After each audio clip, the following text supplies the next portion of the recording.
Álvaro Cedeño y Álvaro Cedeño les saludan en este episodio número 282 de Diálogos con Álvaro Cedeño.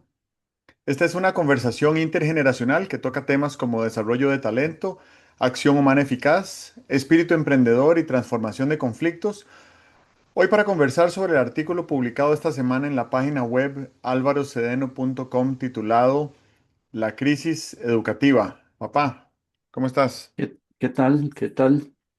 Eh, te cuento el origen del artículo. El jueves pasado, el Estado de la Educación eh, eh, publicó su informe bianual, creo que es. El Estado de la Educación es parte del Estado de la Nación, que es un órgano de CONARE, del Consejo Nacional de Rectores de las universidades públicas. Publicaron el estado de la educación y eh,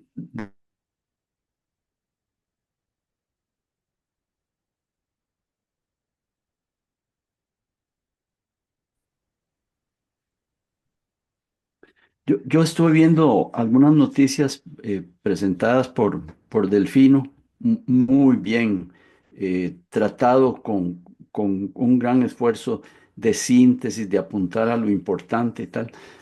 Dos o tres artículos o notas periodísticas sobre el estado de la educación.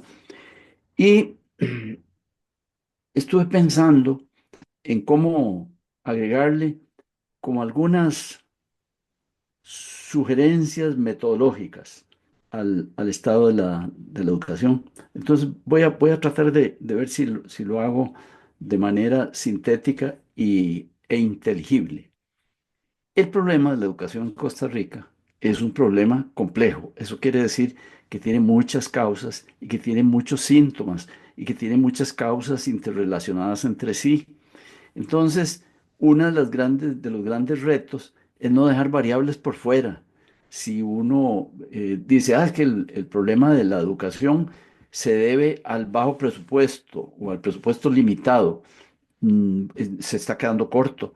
O si dijéramos, es que se debe a el tamaño de los grupos o el estado de la infraestructura, deja cosas por fuera. Entonces, una primera cosa que tenemos que hacer como país es tratar de tener el problema completo con todas sus variables y tal y cual. Yo ignoro si están todas las variables, porque ya te dije, lo que he leído son notas periodísticas, pero con un problema tan complejo, decir, no se olviden de que tienen que estar todas las variables, a lo mejor no es una eh, a lo mejor no es una insensatez, porque en un problema complejo creo que siempre habrá variables que se queden por fuera y que es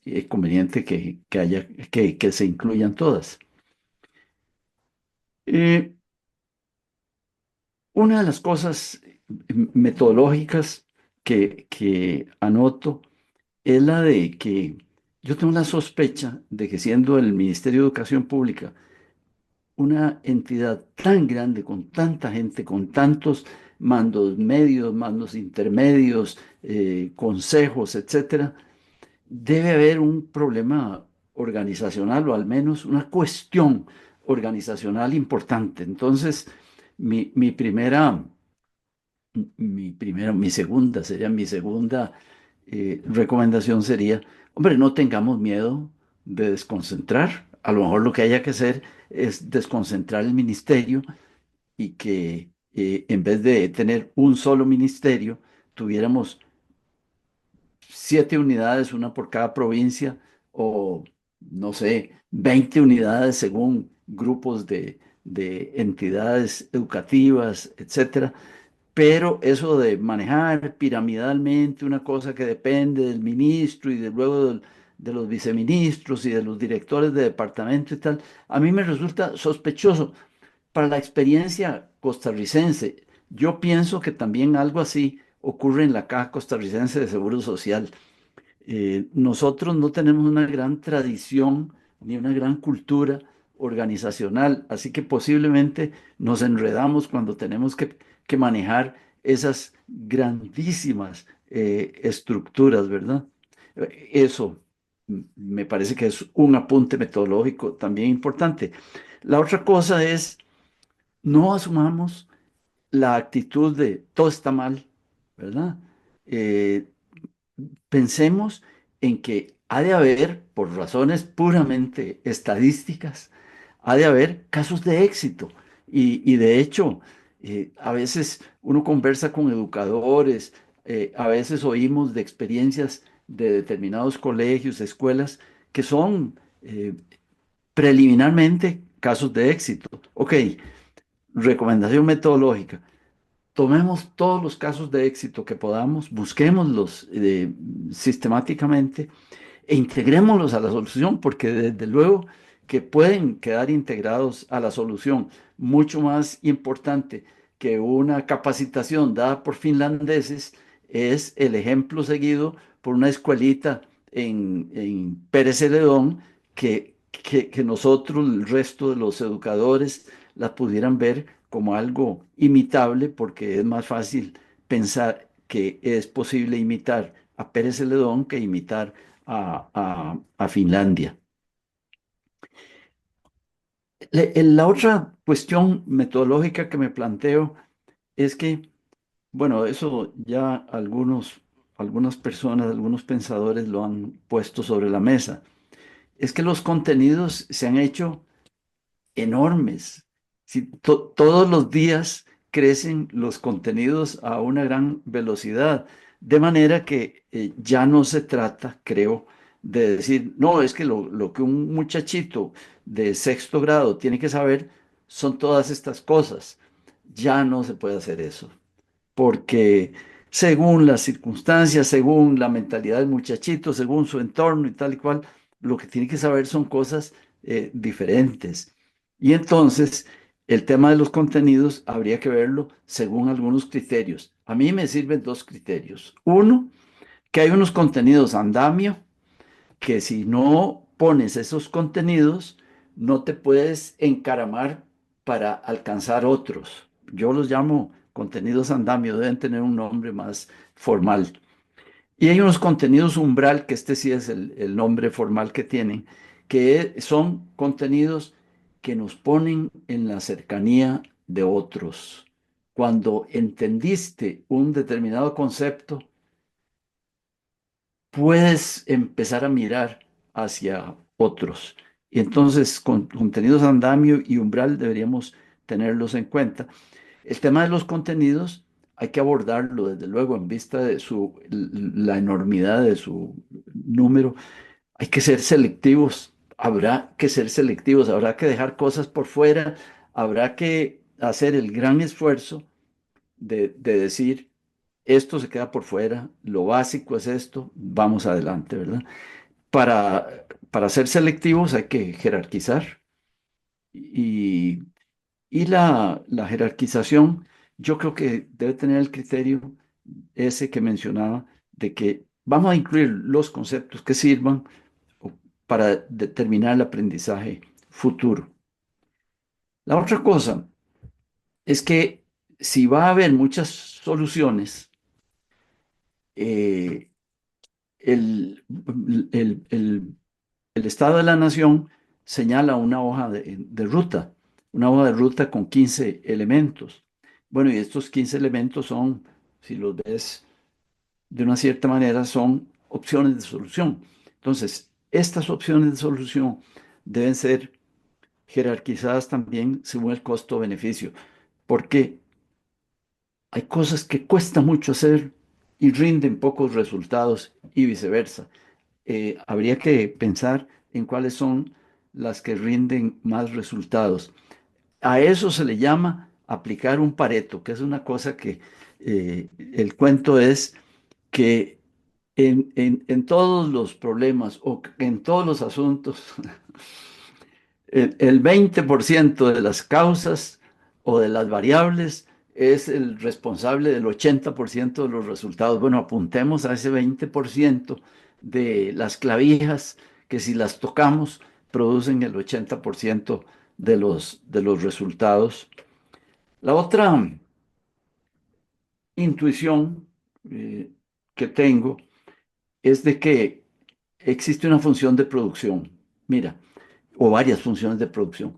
Para producir papas, uno necesita una cierta área, necesita una determinada cantidad de agua, necesita una determinada cantidad de fertilizantes, una determinada cantidad de semillas, una determinada cantidad de hierba, una determinada cantidad de aporca, una determinada cantidad de sol, etcétera. Esa es la función de producción de la producción de papas. Por eso no se producen papas donde no existen las condiciones necesarias para producirlas.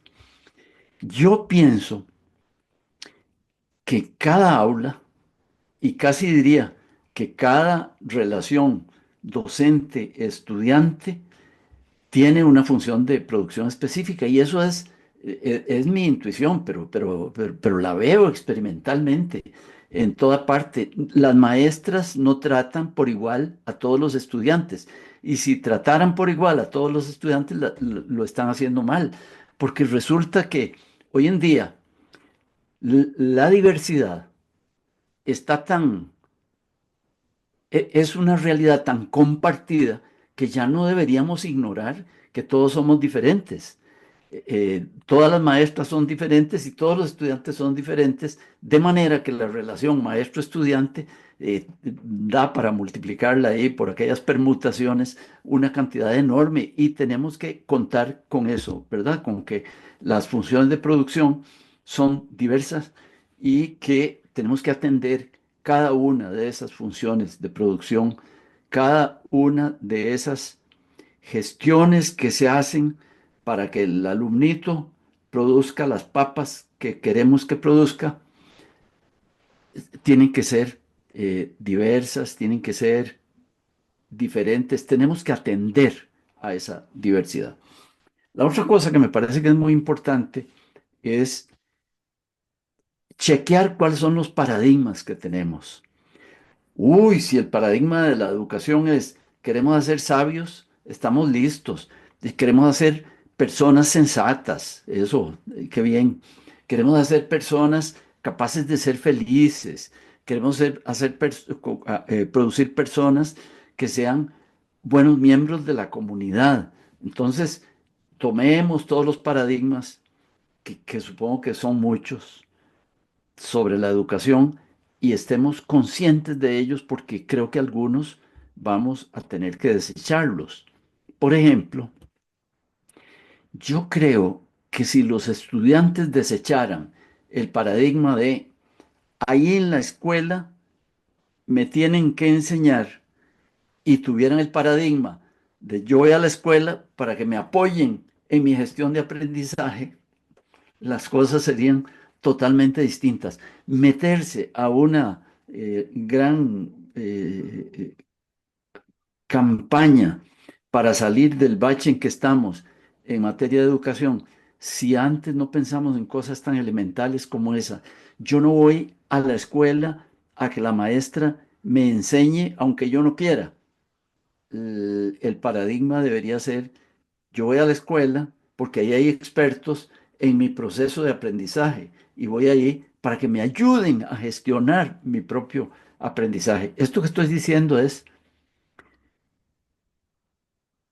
extremadamente serio. Ok. Otras dos cositas. El plan, el plan es grande, pues, supongo que porque el problema es grande, ¿verdad? No hay lo que llaman una bala de plata. Si con esta bala mato a todos los vampiros. Entonces el plan tiene que ser grande. Si el plan es grande, o aunque sea pequeño, tiene que ser comunicado exquisitamente. No podemos eh, llegar con un plan confuso, tiene que ser muy claro, tiene que ser muy concreto, tiene que ser muy realizable, todas aquellas cosas que hay recomendaciones sobre cómo hacer una buena comunicación.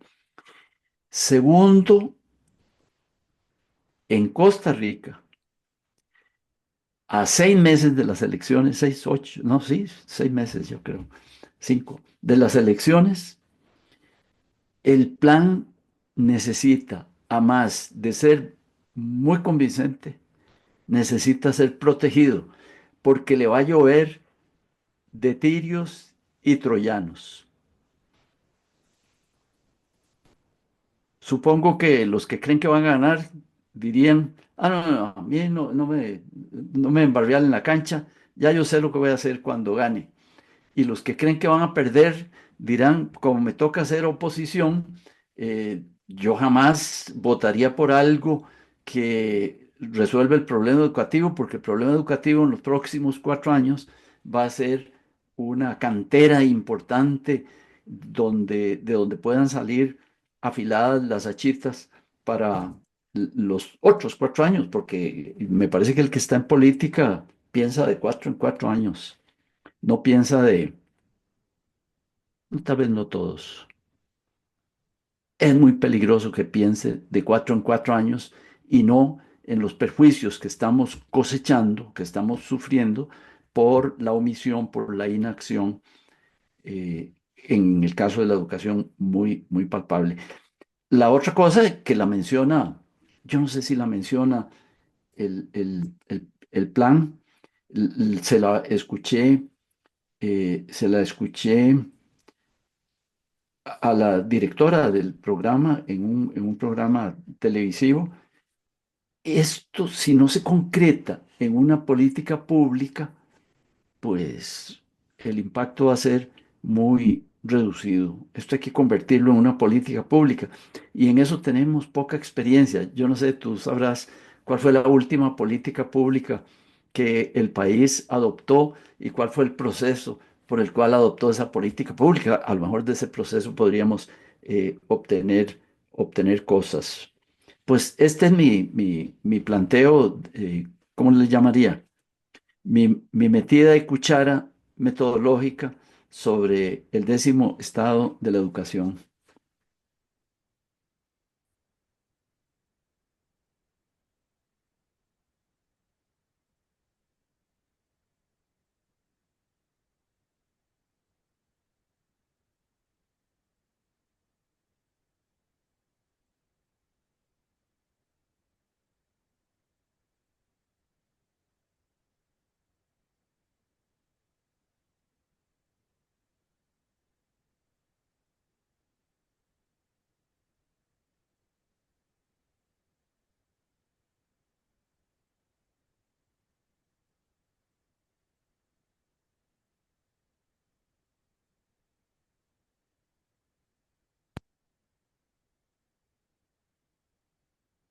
No me oíste nada.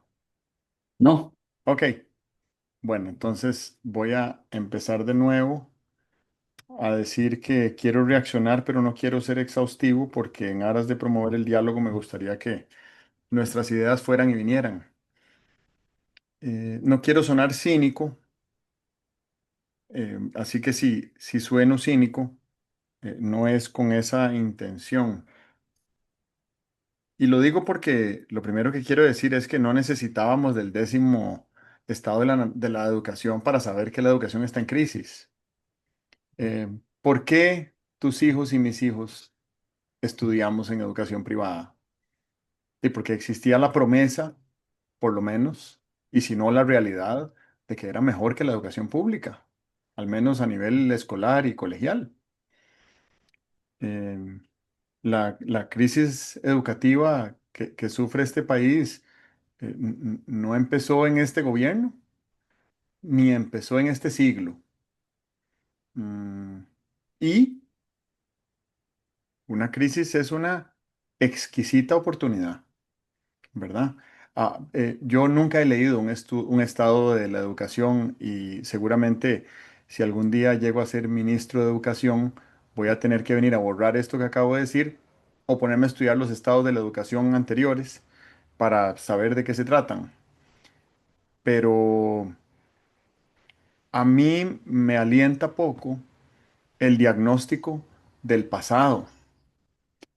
Es muy difícil motivar a la acción a la gente necesaria para transformar el sistema educativo público de Costa Rica por los próximos 75 años, diciéndoles todo lo que estuvo mal en el pasado, porque lo que estuvo mal en el 2008 y en el 2015 y en el 2021 em, son, son elementos circunstanciales que podrían ya no ser relevantes en el 2035 o en el 2040. Mientras leía tu artículo pensaba, por ejemplo, que una de las decisiones clave por las cuales tú optaste por educación privada para mí a finales de los años 70 era por lo indispensable que considerabas el aprendizaje del inglés. Y creo que estabas en lo correcto.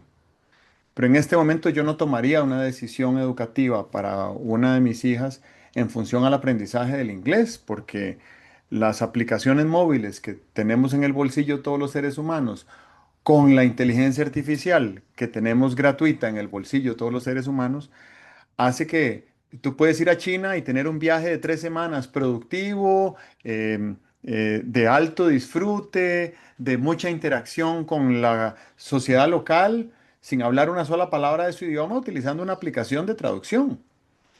Entonces, eh, yo haría algo que hace 15 años hubiera parecido como amputarse una pierna y le quitaría a la educación pública costarricense la exigencia de enseñarles otro idioma que no fuera el español. Es un plus si hablan otro idioma. Eh, pero no tenemos ni maestros que enseñen inglés. Entonces me parece que estamos queriendo regular y dictaminar en conceptos políticos elementos que materialmente es imposible resolver. Hace 19 años, cuando la administración Arias del año 2006 eh, salió a decir que quería que todos los estudiantes del país hablaran inglés, la pared con la que se topó es la pared que dice que hay un porcentaje, ya no recuerdo, el porcentaje es exageradamente alto, entonces no me asustaría decir que el 80% de los profesores de inglés no pueden aprobar ellos mismos un examen de inglés. Entonces, realmente eh, eh, merece el esfuerzo tratar de reclutar y capacitar y entrenar y diseñar una estructura para que los chicos de nuestras escuelas públicas y privadas aprendan a hablar inglés en la escuela. Hoy en día que si su próximo empleo es con una empresa vietnamita y se van a vivir a Vietnam, de ahí los primeros 6 meses que vivan en Vietnam se van a comunicar a través de una aplicación móvil en sus teléfonos. Y podrían hacer lo mismo si les toca en Luisiana o en Atlanta o en Alabama, mientras lo aprenden, si lo necesitan y si les da la gana. Em, entonces ya sabíamos que estábamos en crisis. Ahora lo que queremos saber es cuál es el perfil de persona ciudadana costarricense funcional que queremos tener en nuestras comunidades y en nuestros gobiernos locales y en nuestras entidades de gobierno en el año 2040 y ahí en adelante. Porque esa persona ciudadana que en el 2040 cumple 18 años, en este momento tiene 3.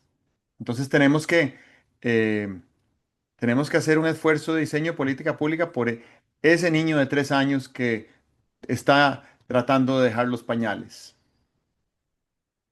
Y de este esfuerzo de diseño que hacemos hoy por ese niño de pañales, dependerá la calidad de ciudadanos que tengamos en el 2040 y de ahí en adelante. Yo creo que también tenemos que reconocer que podría haber una masa crítica de personas satisfecha con el estado de crisis actual de nuestra educación, por las razones que sea, y no me voy a poner a elaborar al respecto. Pero podría ser que hubiera una agenda política que consistiera en mantener o exacerbar la crisis de nuestro sistema educativo. Y de la misma forma, puede haber otra masa crítica de personas en las cuales nos incluimos tú y yo, que puedan lanzar el sistema de educación pública para los próximos 75 años. Ese grupo de personas tiene que existir y no lo necesitamos dentro de 70 años para que nos digan cómo va a ser la educación pública de dentro de 75. Lo necesitamos ahora y eso es lo que está en juego. Es un asunto de legado, porque no quiero sonar cínico, pero ningún cambio que se pueda hacer en el sistema de educación pública el próximo año va a tener impacto a corto plazo de todos modos. ¿Ok? Entonces, lo que necesitamos es alzar el foco y ver para adelante y pensar de manera creativa cómo vamos a solventar las carencias que van a tener estas dos generaciones de ciudadanos costarricenses que transitaron, si es que lo hicieron, por un sistema educativo en, en estado de colapso. Creo que tenemos que echarle un ojito al tema de la cultura costarricense, eh, pues suele resultar de una combinación entre el talento de la gente, la tecnología de la época y la autopercepción que tengamos como nación de lo que es el tesoro, o sea, nuestro valor económico colectivo. Y en este momento, quien vaya a liderar a esa masa crítica de personas que transformen el sistema educativo para los próximos 75 años, lo estará haciendo en plena era de la inteligencia artificial y por la primera vez en una Costa Rica considerada, certificada como nación de renta alta. Nunca hemos sido más ricos en términos macroeconómicos colectivos y nunca hemos sido más pobres en términos individuales. Así que eh, esa brecha alimenta la oportunidad que la crisis presenta y para mí es una invitación a visualizarnos con la actitud de antifragilidad para ver de qué manera podemos transicionar hacia un estado de robustez colectiva, nacional, en materia educativa, que nos posicione mucho más adelante de donde hemos estado en nuestro mejor momento histórico. Yo creo que no hay que ser un científico aeroespacial para encontrar mejores prácticas educativas a nivel global que fueran implementables en Costa Rica. Para empezar, ahí está la OCDE, ¿verdad? Que nos puede ayudar a echarle un vistazo a nuestras políticas públicas en educación y ver a dónde necesitamos qué tipo de ajustes. Sí me parece que habría algo, por lo menos, que yo exploraría como aprendizaje sistémico de Finlandia en materia educativa. Y es que en Finlandia el salario mejor pagado de todo el estado finlandés es el de los maestros. Entonces, con ese grado de incentivo económico, la gente estudia educación porque se garantiza su futuro económico de por vida, pero para poder ser maestro de escuela en Finlandia hay que ser excelente. Y ese incentivo me parece que tiene un impacto exponencial, ¿verdad? Que regenera el talento y la tecnología y el tesoro de la cultura finlandesa. Creo que también habría que hacer una lista de atributos singulares para ver qué cosas hay aquí en Costa Rica que después de haber hecho el zarandeo de las mejores prácticas educativas de los países más ricos y desarrollados y progresistas del mundo, podamos agregarle nosotros. Por ejemplo, el hecho de ser un estado desmilitarizado. Por ejemplo, el hecho de tener un mapeo tan sistemático de una exuberante y diversísima riqueza biológica que tiene este país, en un espacio geográfico tan pequeñito que uno en un año, en un año de servicio social que hubiera que hacer entre el colegio y la universidad, todos los estudiantes graduados de colegio, bachilleres de colegio, podrían realizar talleres y retiros de desarrollo de destrezas esenciales orientados a la naturaleza, visitando todos los parques nacionales de este país en el mismo año. Y el impacto de eso en materia de cohesión social, de polinización cruzada, de desarrollo de emprendimientos, de innovación, ni siquiera lo podríamos calcular. Es más, estoy seguro que habría quienes, después de ese año de servicio social, de bioalfabetización, ni siquiera necesitarían ir a la universidad, sino que dirían, este es el emprendimiento que voy a lanzar. Y que suceda lo que sucede en Tailandia, donde también hay otro modelo educativo interesante, y es que se le da acompañamiento a los chicos de colegio con una clasecita a lo largo de sus 5 años de estudio colegial para aprender a emprender. Y entonces, después de encontrar cuál es el emprendimiento que van a desarrollar, salen a desarrollarlo y si sienten que tienen necesidades técnicas para desarrollar en contabilidad o en visión o en gerencia o en lo que sea, desarrollan unas habilidades específicas y no se van a sacar una licenciatura en administración de empresas que dura 5 años de carrera y son 5 años que tienen un costo de oportunidad altísimo en una fase muy fértil de la innovación y del emprendimiento de nuevos negocios.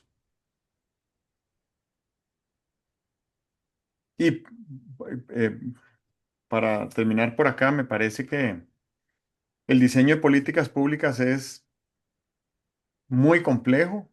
Si todo sale bien, se duran 28 meses para diseñar una política pública, según los criterios del Ministerio de Planificación y de Contraloría, que yo recuerde. No sé si eso habrá aumentado o no, pero 28 meses quiere decir que el gobierno que asume funciones en mayo del 2026 podría tener una política pública educativa lista en enero del 2029.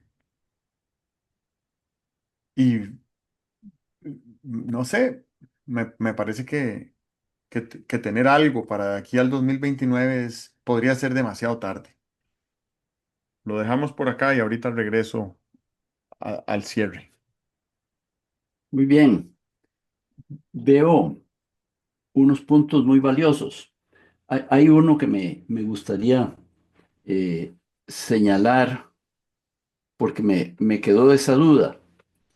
A pesar de que dijiste que pretendías no ser cínico, me pareció que cuando decías eh, hacer un estudio para demostrar que la educación costarricense está en crisis, no era necesario. Eh, no creo que estuvieras diciendo es innecesario el informe, el 10º informe de estado de la educación. Es simplemente que tuviste creo que un cruce de corrientes entre lo que querías decir, la realidad de que sentimos los efectos de la crisis educativa, los hemos sentido por decenios y eso de alguna manera pudo crear un viento que pudiera sonar devaluativo para el 10º estado de la educación, que creo que esa no fue tu intención. Eh, te, te, te quiero disculpar ante el público y me quiero disculpar por el pensamiento que tuve, si es que lo tuve equivocado. Hay 3 o 4 cosas muy valiosas que dijiste y yo tendría que ir al informe e iré al informe para tratar de ver si ahí están esas cosas, porque son muy importantes. Tú decías que hay que introducir en lo que quiera que se haga a futuro sobre la educación la noción de que estamos en un proceso de cambio acelerado, vertiginoso y que la incertidumbre, que siempre ha sido incierta en estos tiempos complejos, de entorno complejo y tal y cual, ese grado de incertidumbre del futuro ha aumentado. Y yo creo que efectivamente ha aumentado el grado de incertidumbre del futuro. Estamos en los años 50, no teníamos esa incertidumbre ni en los 60, ni en los 70, ni en los 80. No, no hemos tenido esa incertidumbre en todos los años que yo recuerdo. Supongo que era la misma incertidumbre que había, no sé, en los años 36 al 40, con una guerra civil española, con un resurgir de las dictaduras en Italia y en Alemania. Eh, Creo que la incertidumbre en esos tiempos fue muy grande. Hoy vuelve a ser tan grande como eso. Yo tengo mucha esperanza en las capacidades de solución de la humanidad y me parece que no va a ocurrir ninguna tragedia civilizatoria o ninguna tragedia sobre la civilización, como fue la Segunda Guerra Mundial. Bueno, eso creo que el llamado que haces a que cualquier plan de educación, cualquier política pública tome en cuenta la velocidad y la calidad del cambio en el que estamos metidos y la incertidumbre y tal, ¿verdad? Bueno, mencionabas también que en materia educativa, bueno, cuando uno siembra culantro, uno sabe que dentro de 15 días ya va a tener ahí unos brotecillos de culantro, pero cuando está educando, los brotecillos los vas a ver a los 15 años o más. Y entonces es conveniente tener claridad en cuál es el tipo de ciudadano o cuál es el tipo de egresado de la educación pública que queremos tener. Yo siempre he pensado que enfrentarse a un problema educativo diciendo, bueno, primero digamos cuál es el tipo de ciudadano que vamos a tener, me parece a mí que es como posponer la cosa. Sí, reconozco que tenemos que tener alguna claridad, ojalá mucha claridad, sobre el tipo de ciudadano que quisiéramos estar produciendo en el sistema educativo. Pero te voy a decir algo paradójico, que la búsqueda de esa claridad no atrase el inicio de de la aplicación de los nuevos planes educativos. Y eso es perfectamente posible. Algún chusco me podría decir, eso es como cambiarse de ropa, el payasito cuando va ahí en una bicicleta de una sola rueda sobre una cuerda en el circo haciendo la pirueta. Sí, exactamente.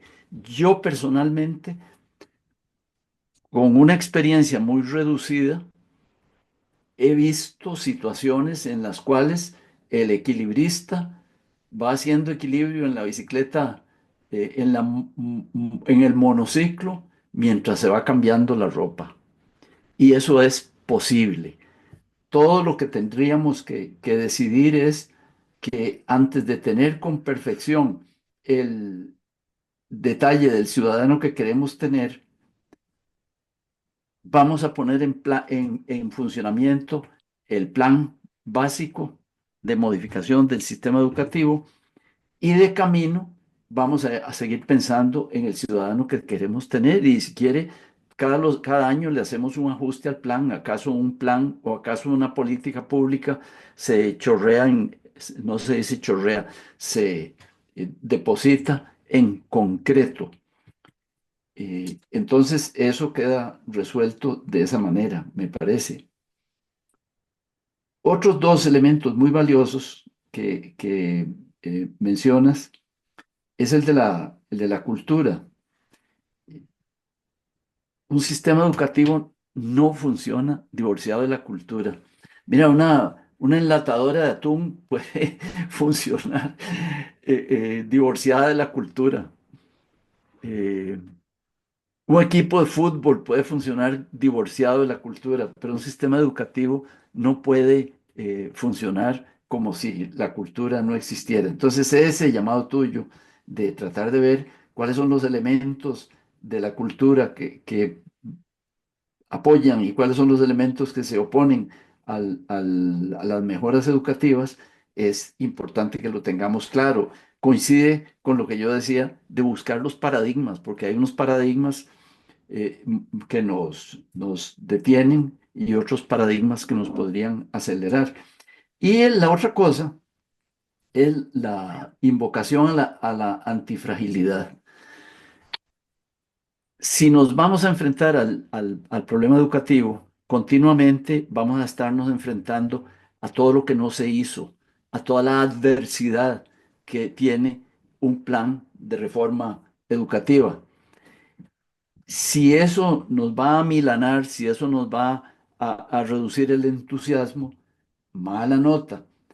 Entonces, abrazarnos a la idea de la antifragilidad, que básicamente el axioma es todo lo que te adversa puede ser ocasión de tu fortalecimiento. Si entramos con esa actitud, le vamos a ganar a Suecia, como en 1990. Y es esencial, importante, trascendental. Creo que nos jugamos la vida en una reforma al sistema educativo porque el déficit que tenemos acumulado ya es largo y tal, y los efectos que estamos viendo son eh, suficientemente perniciosos. Bien, eh, cuatro reflexiones y me parece que con esto termino. La primera es que la crisis educativa es global. Mm, y creo que no, no intentaba demeritar el esfuerzo de quienes laboraron en el estado de la educación que estamos comentando. Repito, no lo he leído, pero creo que ese estado de la educación no alcanza para dimensionar la profundidad de crisis educativa que hay a nivel global. Y el principal indicador de esa crisis es el estado de degradación ambiental en el que está el planeta. Ha fallado nuestro sistema educativo colectivo, humanitario. Y cualquier reforma educativa que no esté orientada a impactar a nivel global, me parece que está incompleto el esfuerzo. Y lo digo con la autoridad moral que nos da a los costarricenses ser de un país que ha sido líder global por múltiples generaciones en varios ámbitos del quehacer político y del bien común de nuestra nación, como la desmilitarización, la conservación ambiental, la seguridad social universal y la educación pública, gratuita, obligatoria y costeada por el Estado. Entonces, si de algún lado van a salir esas ideas a las que les está llegando su momento, este podría ser un buen lugar. Lo otro que quería mencionar es respecto al marco regulatorio en general. El otro día hablaba con una persona que se ha dedicado años a estudiar el problema del sistema educativo costarricense y uno de los problemas que tiene es que la ley, las leyes y las directrices y los reglamentos que rigen la educación pública son tan rígidos y tan estrictos y exigen cumplimiento como normas de la administración pública, que por ejemplo, en este sistema no se puede hacer lo siguiente, que entra un maestro nuevo en propiedad con una plaza a un colegio y ese maestro hay un montón de cosas que ignora sobre cómo gestionar como maestro en esa escuela y podría recibir unos minutos de tutoría de algún colega que se le adjunte como coach o como sombra por unas semanas para orientarlo en algunos aspectos. Bueno, eso no es permitido en la ley. Ese tipo de mentoría cruzada no es permitida en la ley. Entonces no se puede hacer. Lo que sí se puede hacer es reformar la ley, pero eso quiere decir que hay que ir a la asamblea. Y estamos enfrentándonos a ese tipo de crisis, ¿verdad? Es una crisis que es como decir, em, se descompuso la aplanadora y para poder arreglar la aplanadora hay que ir a traer una pieza por un camino por el que iba a pasar la aplanadora porque sin que la aplanadora Mm, pase no mm. podemos ir a traer la pieza. Así que tenemos que ser muy innovadores en tratar de identificar que sí es posible dentro de las restricciones, sanas restricciones que tiene el sistema legal nuestro, porque algo que no es una opción es quebrantar la ley, pasarle por encima como si el fin justificara los medios. Y lo último que quiero decir es que a mí me parece que el sistema educativo y todo el andamiaje de política pública del país y el Estado y todos los esfuerzos que hacemos como nación por sobrevivir primero y por florecer después, deberían estar orientados hacia las 9 Ps, em, que son los partenariados público-privados con propósito para las personas y el planeta, la paz, me faltaron dos, bueno, una es en inglés profits, que son las rentas, ¿verdad? Las ganancias, y me está faltando una P, y la prosperidad. Entonces yo siento que tenemos que tener claro ¿cómo podríamos vivir mejor hoy si hace 25 años hubiéramos hecho lo que había que hacer? ¿Y cómo podemos vivir mejor en el 2050 si hacemos hoy lo que nos corresponde? Eh, yo quisiera terminar con una imagen.